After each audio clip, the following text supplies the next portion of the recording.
মনে রাখবেন যুবক ভাই উদ্দেশ্যে যে আপনারা নতুন নতুন সালাত আদায় করতে শুরু করেছেন, সেই আকীদাতে আপনাকে নানাভাবে নির্মমভাবে অত্যাচার করা হচ্ছে, মসজিদ থেকে বের করে দেওয়া হচ্ছে।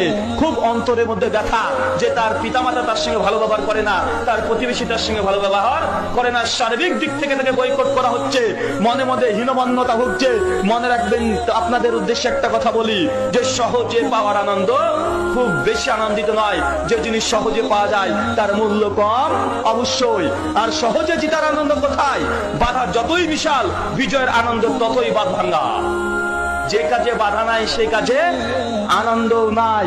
আরে মনে রাখবেন, ইসলাম বিদ্বেষীরা যারা ইসলামকে তারা কলঙ্ক লেপন করার জন্য নানা রকমের চক্রান্ত করেছে, ঠিক একই ভাবে মানহাজে আহলুল হাদিস, আহলে হাদিসকে তারা বিদ্বেষ পোষণ করে বা নানা রকমের কথোপকথন করছে কি করছে না?